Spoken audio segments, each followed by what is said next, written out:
It is November 10th, 2022. I'm Michelle Hirsch here at the Pyle Center with Shana Ellis. Thank you so much for being here, Thank you for Connected having Tempe. me. And we have a lot of great questions to ask you about your life in Tempe, but we're going to start at your beginning with when and where were you born?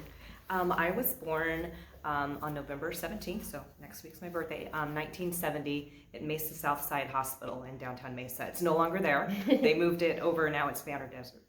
And so, were your parents located in Tempe at that time? Did you come home to a Yes. house in Tempe, and where Yeah. was that? So 3 days later I came home, and they lived actually just behind the library here off Fun. of Hermosa Drive. And so, did you grow up in that house, and how long did you live there? We lived in that house until I was 7, and then we moved into a new house off of Mill and Alameda. So I went to Carminati Elementary School for kindergarten, excuse me, in first grade, and then went to McCamey Middle School, and then to Tempe High School.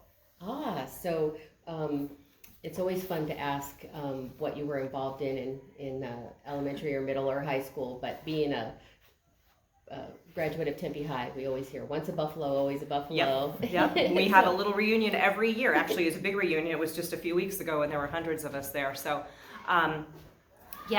once a Buffalo, always a Buffalo. I'm very close to a lot of the people that I went to high school with, and even grade school with.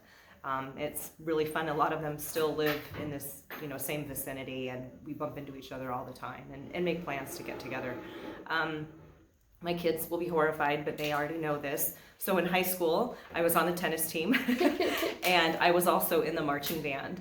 I originally played the flute, but then they needed some percussionists, so I volunteered to do that. So I played the cymbals, and I marched backwards most of the time. So. Yeah. And I was going to say, do you still play today? But maybe that's a funny question. Do you still play the cymbals? Well, actually, it was funny. I was at a get-together, and they were having like a get-to-know you, and they said, who plays an instrument and who can still play that today? I said, I think I could handle playing the cymbals today. I don't think that's a stretch. Oh, tell us a little bit about your parents and what they did, and okay, yeah, great. I know I might make it sound like it was an ideal childhood, but it really was. I mean, looking back, and now being out in the real world and working for nonprofits and hearing what other families went through, I realized how fortunate I am to grow up in the family that I did.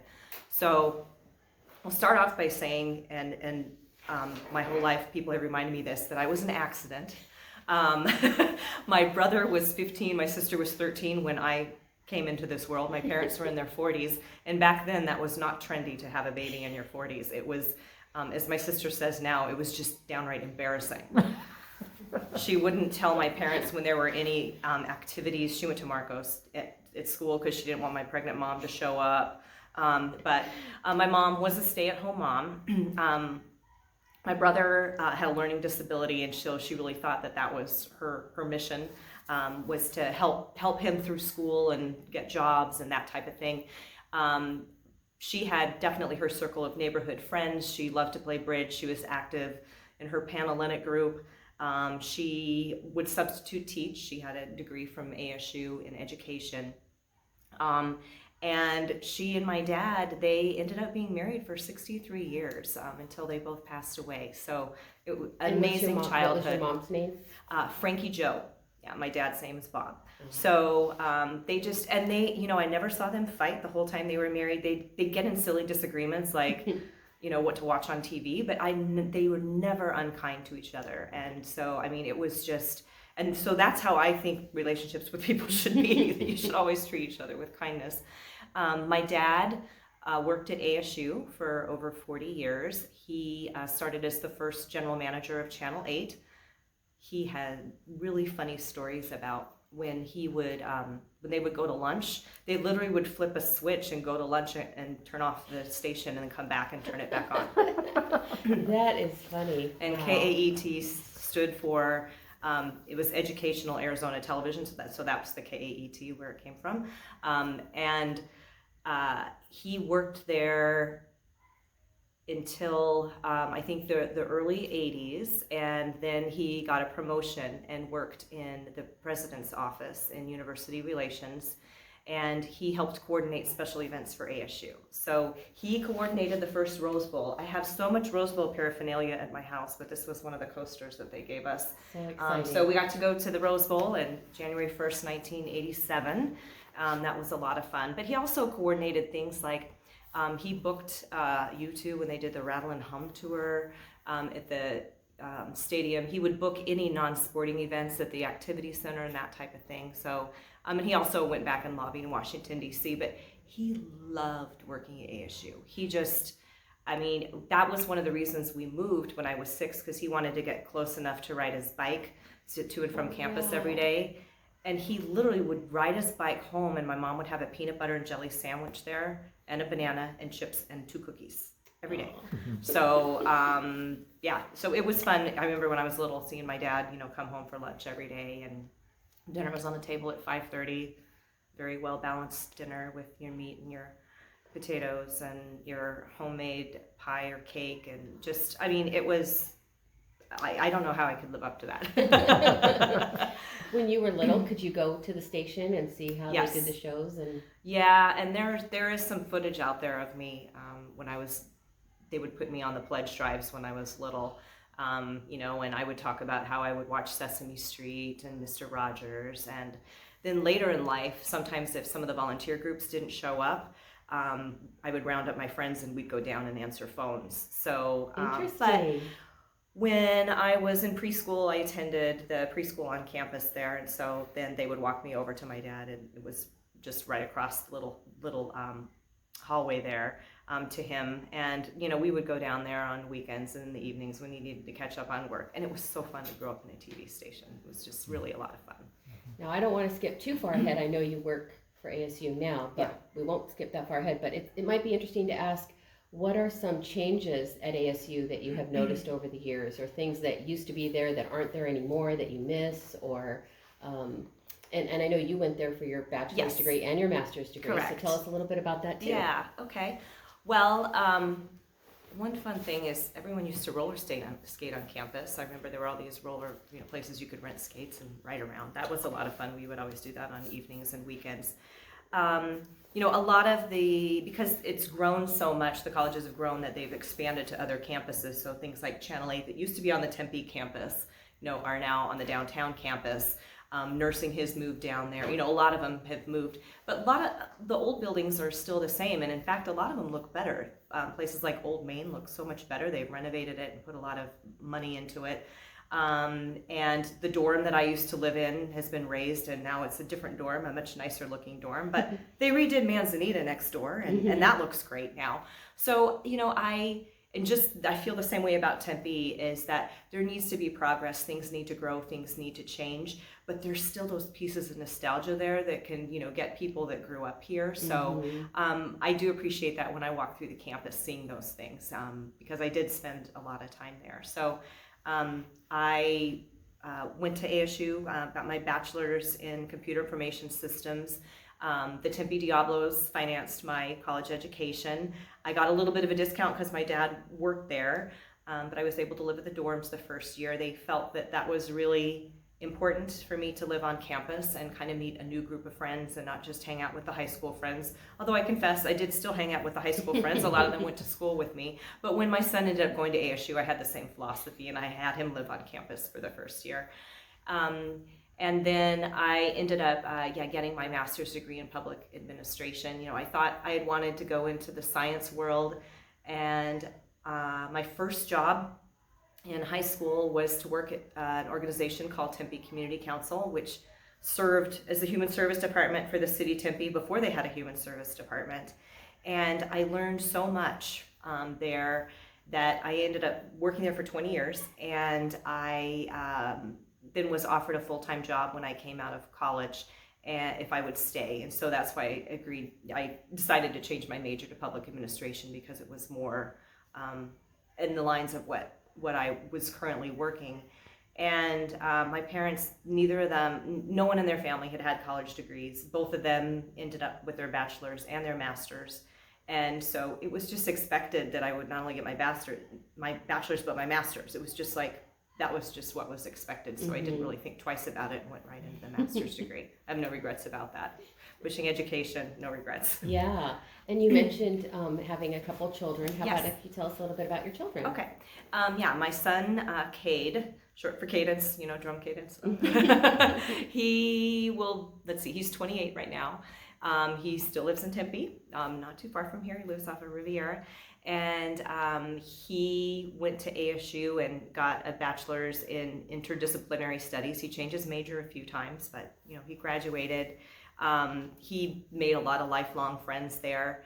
He worked at Monty's all through high school and college, and also at a place that's now called Daily Jam, but it was called Encounter, and he ended up being a manager there. I also worked at Monty's when I was in college, and so did my sister, so it's kind of a long history. But I'm glad that he decided to stay so close. My daughter, on the other hand, is a sophomore, and she's at school at UCLA, but she's always had kind of a wanderlust and been very independent, and so I kind of knew she wanted to go elsewhere and have her own experience, but it's just close enough, and it's fun to visit. So. Yeah, that's for sure. Where did they go to high school? Your kids? So my son ended up going to Broadmoor Elementary School, where I don't think I mentioned I went there from 2nd grade to 6th grade. Oh, okay. So he went there, and then went to Kyrene Middle School, and then went to Marcos. By then I had moved to southern part of Tempe off of Elliott and McClintock. And then my daughter went to Wagoner and Kyrene Middle School, and then she went to Corona because she played soccer and they had a great soccer team. So that was her motivation. To go back a little bit to your high school or even elementary school, did you have any favorite teachers that influenced you or were just significant educators in your life?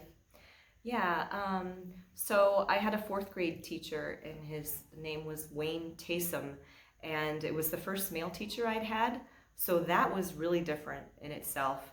But I do remember when we would come in from our lunch recess, he would read to us, and some of the books he read, one of them was Where the Red Fern Grows. They were so impactful, and I do remember our entire 4th grade class crying. I don't want to have any giveaways, but the dogs die at the end of old age. And everyone was in tears, and I just remember he would pick these books that, kind of sounded so manly, but people would get so pulled into them and have an emotional reaction, and I still remember it to that day, this day. And he passed away not too long ago. His son actually was a teacher at Tempe High when I went there, a science teacher, and was very beloved there. I will say that there was a teacher that I had at Tempe High for geometry named, and I probably could go back in the yearbooks and try to track him down now, but it was Mr. Casillas. He only taught there for 1 year, but he went out of his way to call my parents and talk to my mom and said, your daughter is exceptional in math and she needs to pursue a career in this area. And I think I was a sophomore. And, to have a teacher call when you did something well instead of just misbehaving. It was, shocking. And my mom brought that up, still continued to bring that up years later, especially when I decided to pursue a different graduate degree. But you're so good at math. That teacher called me and told me that. But did you know you were good at math? Did you love it, or did you not think about it until... I didn't really think about it. Yeah, I didn't really think about it, and so he kind of gave me that extra boost. So yeah, that was very, very reassuring and very kind of him to do that. And I don't know where he is these days, but it was very nice of him to do that. It's always fun to hear about influential teachers or teachers that impacted you in some way or influenced you. And so you did get your bachelor's degree in the computer information systems, you said, but then your master's in public administration because you were working at TCH and wanted to stay in that kind of nonprofit area? Or... Yeah, and to be honest, it's probably way too much information, but I started a master's in information systems and accounting. They were grouped together, and I took a couple classes, and a lot of the people had been in the field a really long time. In my bachelor's degree, people were very friendly and worked in teams and very helpful. I got to the master's degree and everybody was really competitive, and they were quite a bit older than me. And I remember one night thinking, are people like this, attracted to this profession, or am I going to end up becoming like them? And I still am such a social person and want to help people. And I thought I didn't want to take that risk. I really need to look at my life and kind of direct it, where I want to be and the type of people that I want to be working with. And so that's why, and there's a place for everybody. But I needed help. That was the thing, was that there weren't people helping me. So I'm really glad that I did that. I think switching the major, because it gave me a little bit of credibility, I think, when I ran for city council and when I applied for boards and commissions, to kind of know how the government worked, even if it was just on paper. Once I got into it, I figured that wasn't exactly how it worked, but to be able to have that knowledge. And there was a lot of knowledge on, data research and that type of thing that really helped me, later in my career to make decisions. Well, it's very interesting because a lot of people can relate to changing their major and maybe going into one area, then switching careers and going into another area. So it's great to hear your insight and your reflection on why you changed paths that way. And actually, for the last 2.5 years, I now work in Watts College at ASU, which is where public administration is. So, I mean, and I think that probably really helped me get a leg up in that job when I applied for that also. And so you mentioned some boards and commissions. You've served on many. You serve on some now. Can you share with us some of the boards you've I think a lot of my community involvement, it started, I joined, I just got a 25-year pin from my Kiwanis Club, so I've been there half my life. And the Kiwanis Club at Tempe has been wonderful. I've met so many amazing people, and they do things like put on the 4th of July. They do the parade for the Fantasy of Lights. Always participate in the Halloween Carnival, do an Easter egg hunt at Kiwanis Park. So you really get to know, I really got to know a lot of these community events and how difficult they are to put on and how to get volunteer involvement and that type of thing. I also went through Tempe Leadership back in 1997. I figured out the other day that was also 25 years ago. And for people that don't know, what is Tempe Leadership? Tell us a little bit it's about what that is. and it's still continues today. It's a program that's run by the Tempe Chamber of Commerce, and people apply in the spring, and the program starts in the fall. It's a 9-month program. People meet approximately every other week, and they have an issue day that they study in Tempe. So there'd be a business day where you'd visit and get to meet Tempe businesses, or a government day where you spend a day with government employees. There's a police and fire day. There's an arts and culture day. There's just all sorts of, and I thought, I grew up in Tempe. I was born and raised here. I didn't know anything. And so I really loved that program, and I loved it so much that I ended up helping to be one of the program coordinators, and ultimately ended up being president of the board down the road. I just think it's an amazing opportunity, but it's a big commitment. It's 9 months. It's every other week, but some of those people are my lifelong friends today, so I'm really glad I had that experience. I also had the opportunity of serving on the Tempe Human Relations Commission when it was fairly new, and it was when Tempe was really struggling.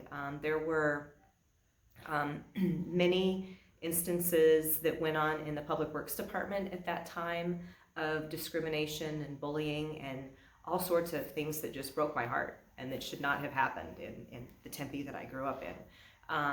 But I think that a lot of the work that the commissioners put in, and working closely with staff, a lot of new staff, to ensure that doesn't happen again, I think, made a lifelong impact. But I was horrified to hear some of the things that had happened, and it made me very, very sad. But I'm convinced that a lot of the things that Tempe is doing today prevents things. There are checks and balances put in place that prevent anything like that from happening again. So that was very impactful. Let's see, right now I'm on the Tempe Police Foundation board, so I still continue to be involved in Tempe. I've been on quite a few nonprofit boards over the years, and actually after my 20 years at Tempe Community Council, I came back and served on the board for 6 years. So continued to love that experience. And I'm sure that there's many others, but I'm also participating right now with Tempe Community Action Agency and their large capital campaign that they have to build a shelter and some transitional housing in Tempe. Oh, wow. So I do believe that, and I served 8.5 years on the city council, but I've always been one that steps aside and lets the new leadership take over. The only time I went to a council meeting since I went off in 2014 was to accept an award. And I'll slowly start getting involved in some of those issues again. But I really feel that, when a new group takes over and, they earned their seat, that they shouldn't be disrupted by someone that's telling them how things used to be. So, although that's what I'm doing right now. But Well, it's wonderful that you mentioned running for council, because that's kind of unique. Yeah. Not everyone does that. Right. So what inspired you to run for council originally, and what year was that? 2006? Yeah, I began in 2006. I think the election was 2005. Yeah, 2005, because they keep changing them. Sometimes they're in the springs, and then they were in the fall a few times. But so a close friend, Pam Garankin, she had decided not to run. She had been on the council for 4 years, and she wanted to find someone that had similar beliefs that she did to kind of take her seat.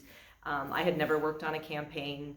I had never run for anything before like that, and so I was terrified, but she promised me that she would get together a bunch of people and they would help, and my parents were great at helping too, and kind of getting the ASU groups riled up. So yeah, I was pleasantly surprised that I did end up earning a seat on the council.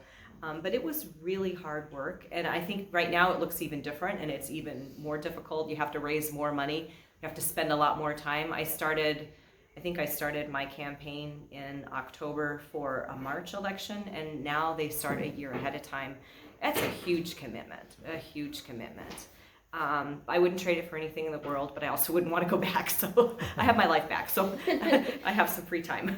Well, and again, that's really good insight, that when you ran even that long ago, the campaign time didn't have to be as long, and the amount of money raised didn't have to be as much. So times change and things change, but it's just an interesting part of history how things change. And social media is a big part of running any kind of campaign now, and I have helped some individuals that needed some advice, and I see, they have to be on things all the time in order to respond instantly. I would get phone calls and return them at the end of the day. So I'm really dating myself here, but I think in some respects it was an 18-hour job, and now it's a 24-hour-a-day job. Are there any times when you served on council, things that you were involved with, or policy initiatives, anything that you're particularly proud of, or just your service is something to be proud of for sure. Yeah. But maybe there's something special that you were part of making happen, or you supported, or something like that. There's a few things. One of the things that I was really proud of was helping to get funding for the streetcar, which I know didn't end up starting until 6 years after I left. But that planning has to start way ahead of time, and it had a lot of stops and starts. But I really feel proud in that I was the chair of the transportation, the Valley Metro and Metro Rail. So helped bring those boards together. They used to be two separate groups with two CEOs, so I helped to bring those together, and then to just get additional transit funding for our community. I went back to Washington, D.C. quite a bit, a lot of times on my own dime, in order to talk to individuals before they voted, that type of thing, in order to get that funding here. And I think one thing more on a personal level was Councilmember Ani Shakurjan and I helped get a policy through. It was conduct unbecoming to a council member.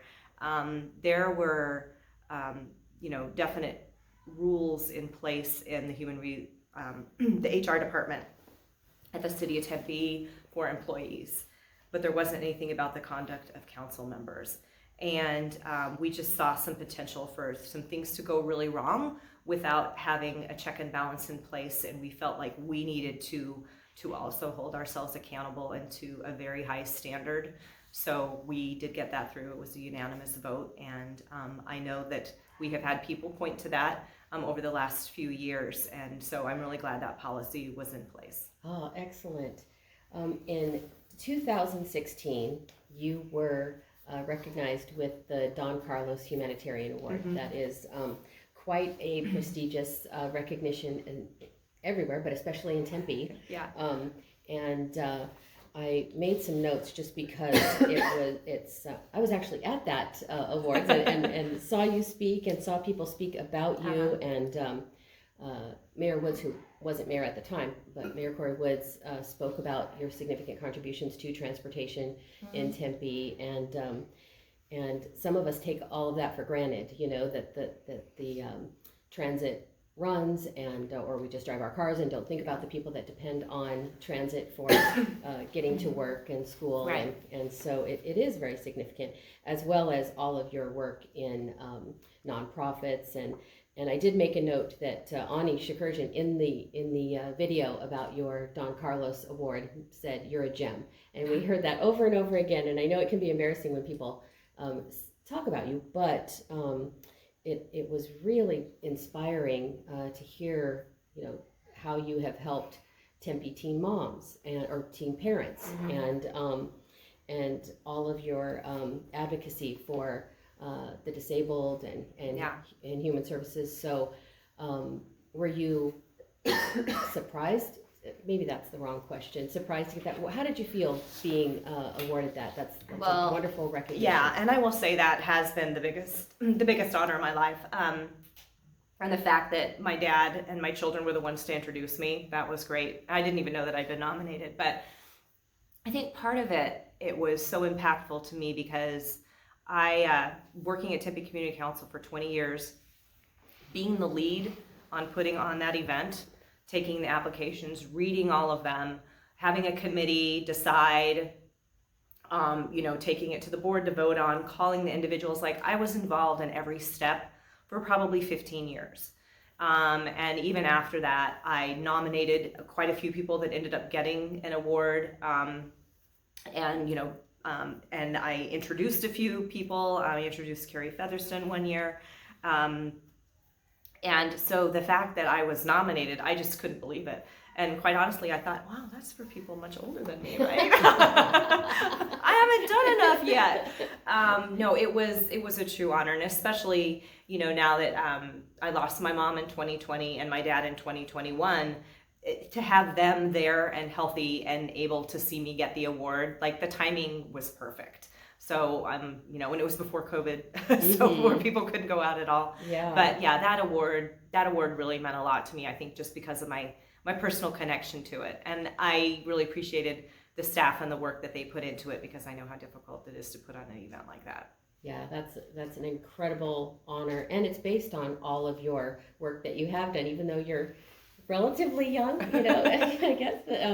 But you've done so much from the time of high school to now. Well, and I just want to give my parents credit for that, because I was raised in a household. I explained that really push the education piece, but also serving your community was just something you did, and you better do it.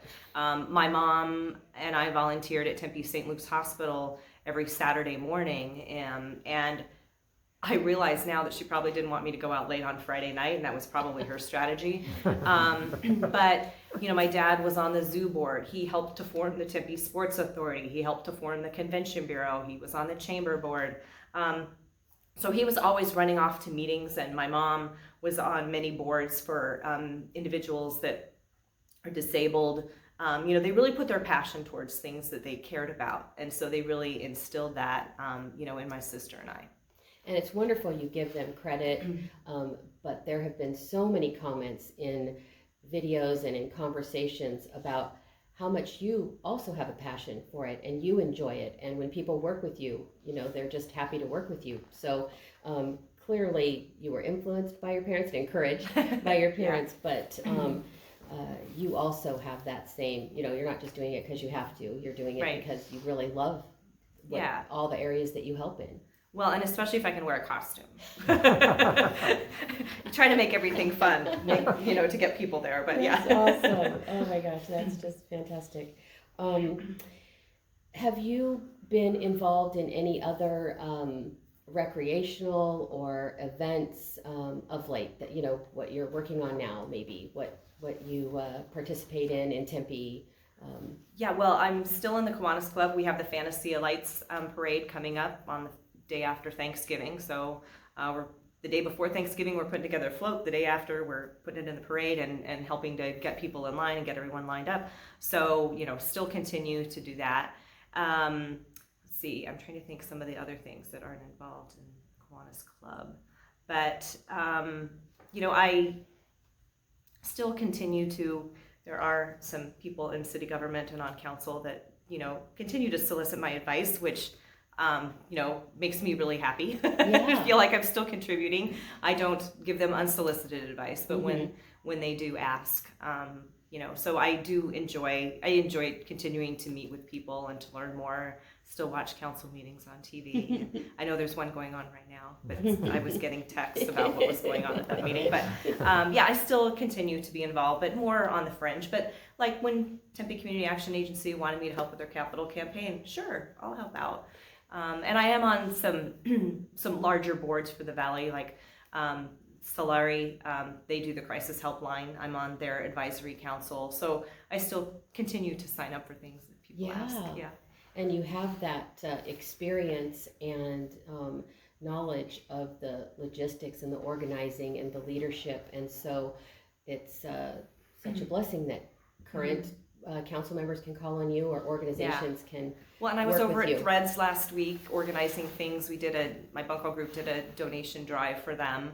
And tell us what, I know what that is, but tell us what that is for those that might not know. Yeah, so gosh, probably again 25 years ago or so ago. I know my daughter is 19, and so it was before she was born. But we started a group, a Tempe Bunko group, and there's, I don't know, probably 40 or 50 people on the list, and we just send out an email every month and say this is where it's going to be held, RSVP, and we set up how many tables there are, the people that RSVP. But we call ourselves the Tempe Tarts Bunko Group, and we call ourselves Tarts with a Heart.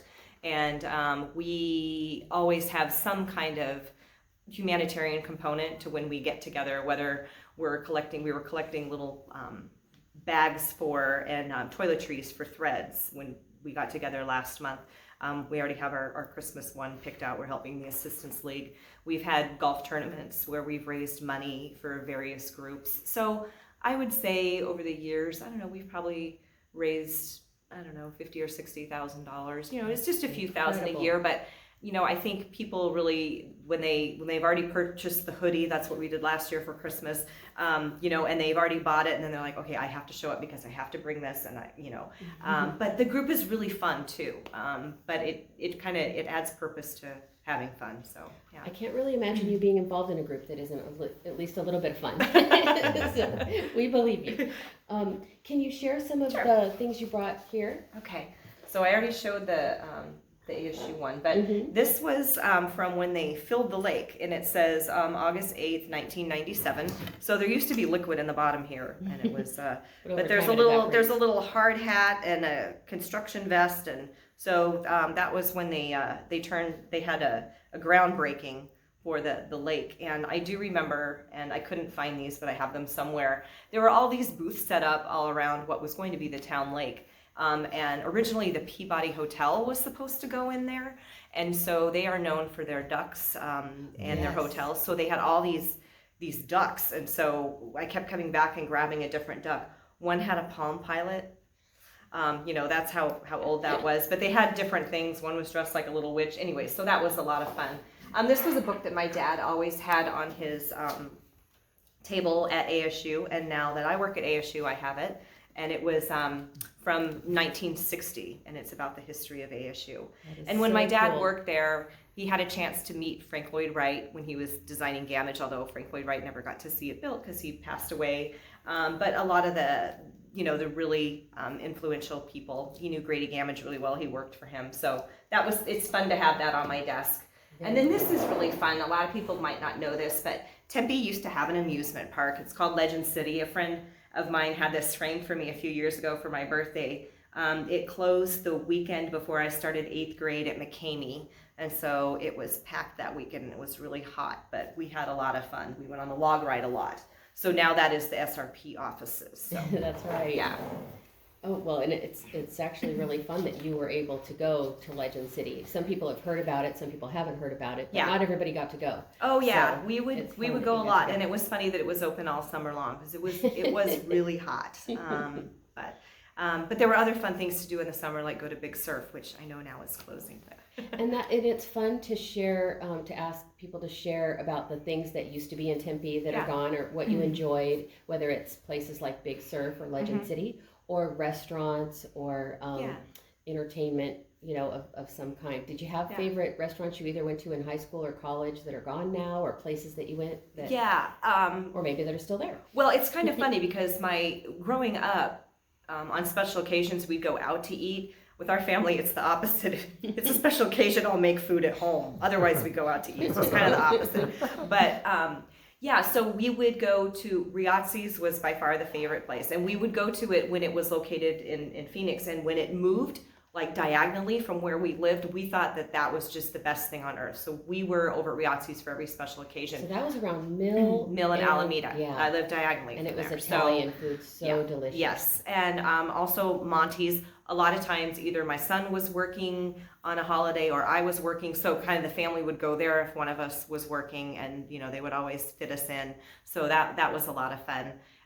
One of the things I thought about on the way over here was there's a place that's now a native New Yorker, but it was called Farrell's growing up, when they would have cake and ice cream. They make a big production when it was someone's birthday, and they would have they beat a drum and they do a parade. Maybe that's why I wanted to play the cymbals. And they would have this cake that had zoo characters on it, and it was so much fun. So I do remember doing that.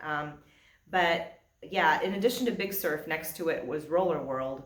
So we go to Big Surf in the summer on Saturdays, and then Roller World on Saturdays, and when it was cold out.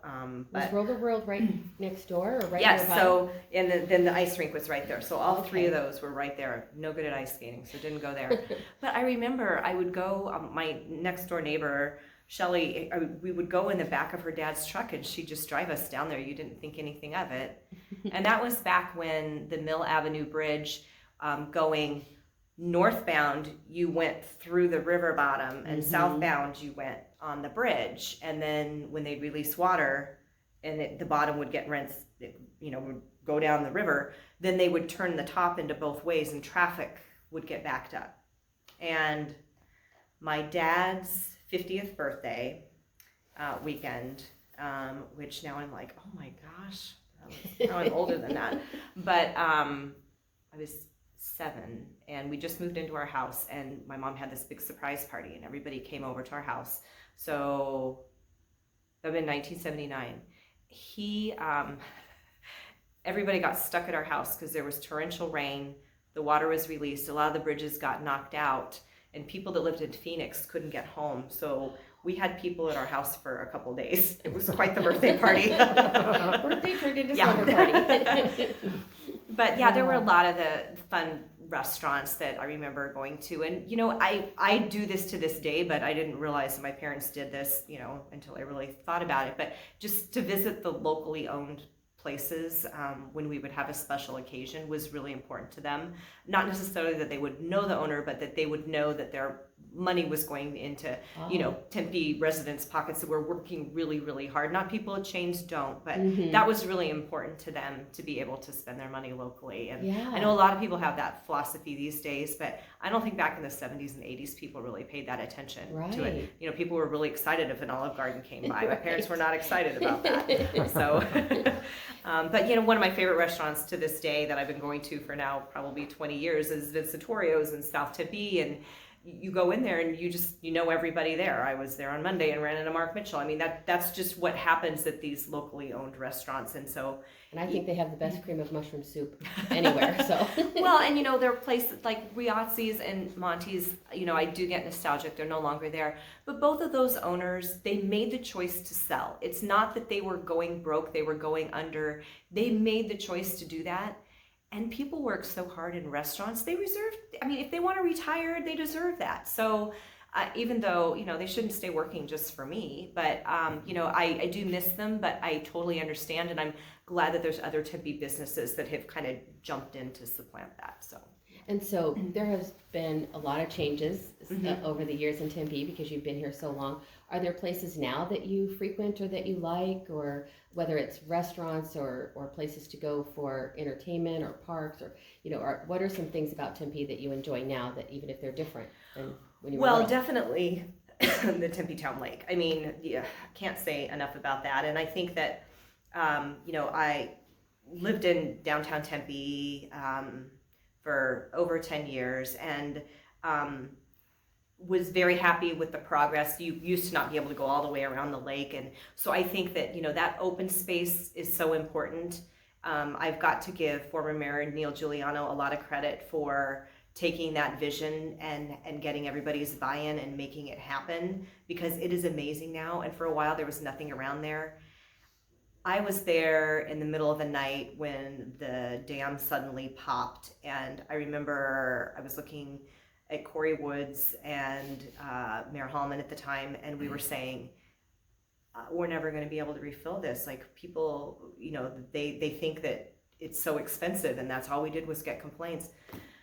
I can't tell you, it was like 500 to 1 people saying, I got engaged there, I ran my first marathon there, I did this. Like, everyone had these memories about being at the lake, and that we needed to refill it because they wanted the next generation to be able to. So I would say the Tempe Town Lake is one of the most touching places to me. But I also enjoy going up a mountain. I think that that's a lot of fun, and it has been fun for years. And I know when my son was in college, he spent a couple nights up there protecting the A. That seems to just be a tradition. Yeah. And I know it's a lot more accessible than it used to be. So, I'm very happy with the parks and the open space and the investment that Tempe continues to make so that people can enjoy the outdoors. Now, you have a lot of connections and ties, obviously, roots in Tempe, but you've also traveled to other places. So how have your travels influenced or impacted how you think of Tempe? Well, I always come back home.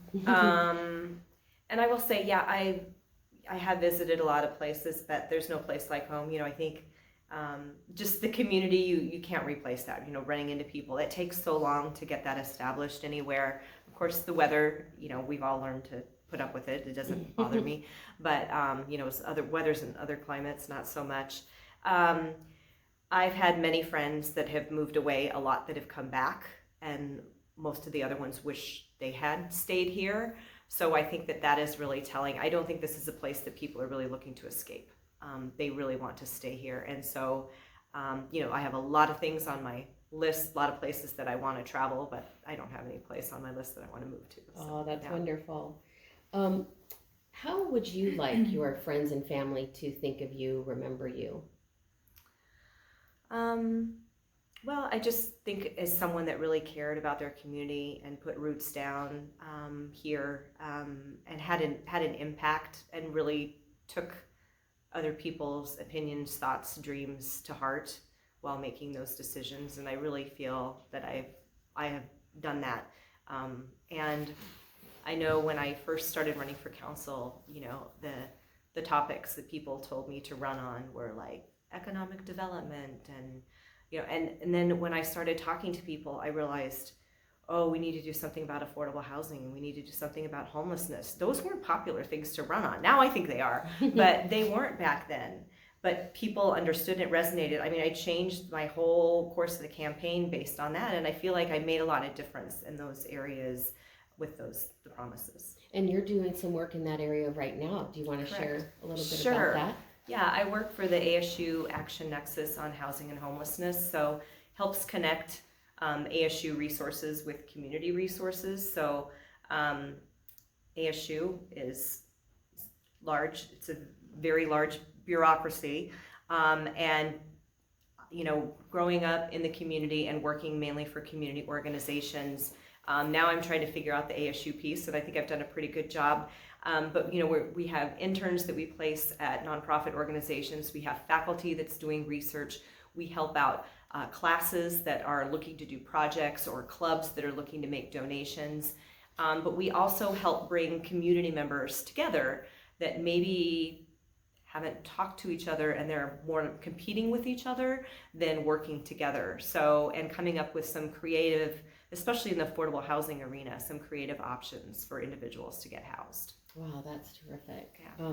Is there anything related to your life in Tempe or growing up in Tempe or working and living and playing in Tempe that I haven't asked you about that you'd like to share, whether it's a story or something that's just important to you? that I didn't get a chance to Well, ask? one thing that I will just mention. Well, a couple things. So first of all, with my parents, and I know I keep bringing them up, but I wouldn't be here if it wasn't for them. I mean, physically and in Tempe, I wouldn't be here. And they just love this community so much. And they, even when they sold their house and moved to retirement community, it was in Tempe. It was in Friendship Village. They moved into the time. It was a new high-rise apartment complex, and they got the corner unit on the 6th floor because my dad wanted to be able to see a mountain. And whenever a high-rise development would come to the Tempe City Council, my first question was, how does it look from the corner of Price and Southern? Can my dad still see the A? Because that's what's very important to him. So I never blocked the A.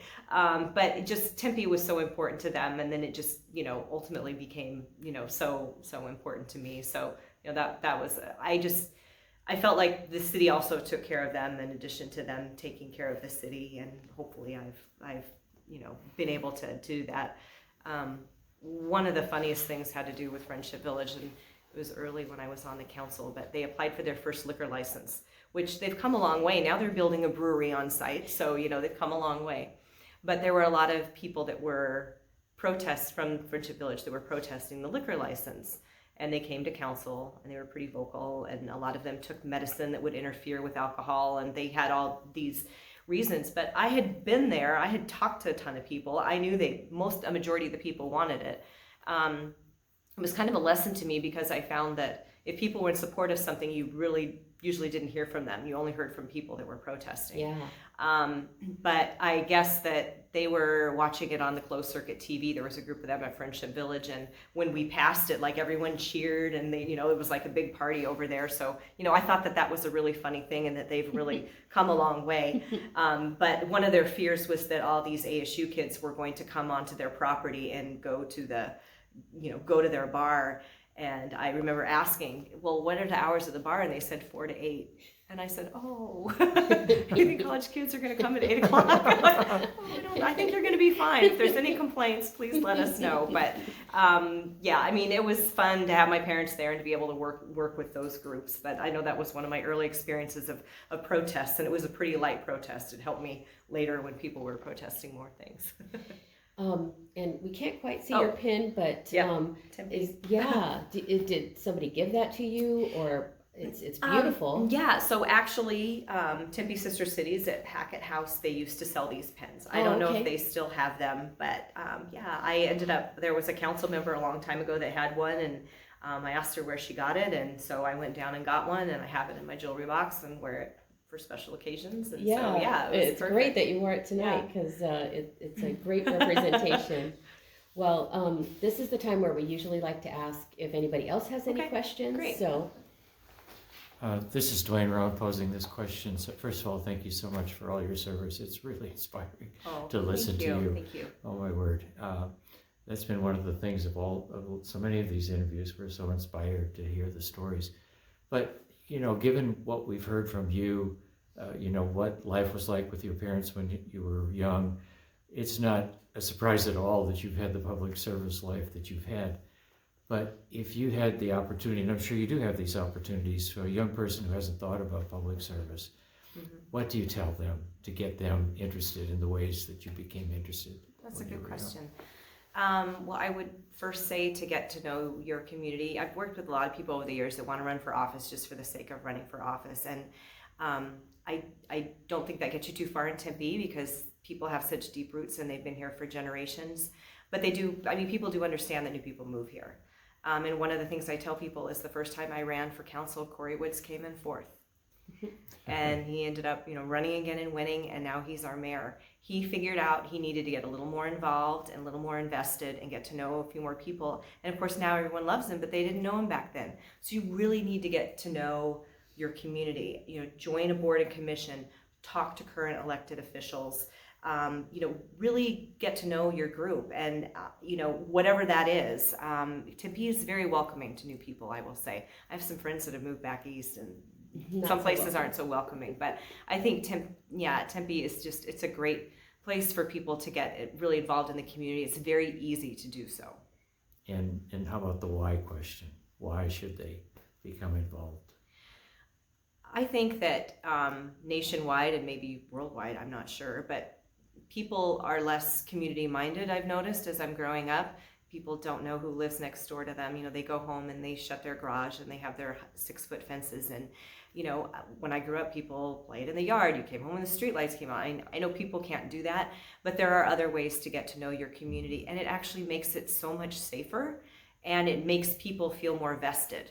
I think if people care about their neighborhood, they're going to take more care of their yard. They're going to make sure that they get their trash wheeled out and wheeled back in when they should. You're just, if you care about your neighborhood and your community, you're going to look out for everybody around you, and you're going to care about your surroundings. Thank you. Any other questions? Hi, I'm Michael Keeney.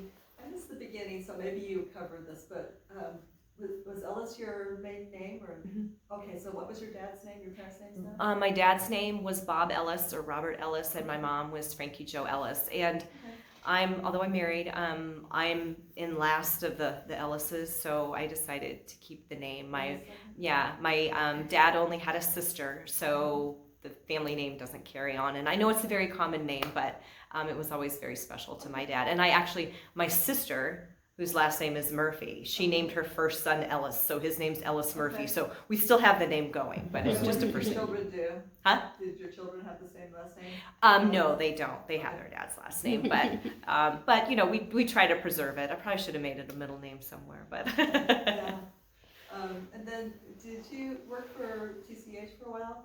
Yeah, so I didn't get a chance to mention that. So yes, I worked. I mentioned I worked at Tempe Community Council for 20 years, and then I decided to run for council, and I felt that was a real conflict because they got funding from the city of Tempe.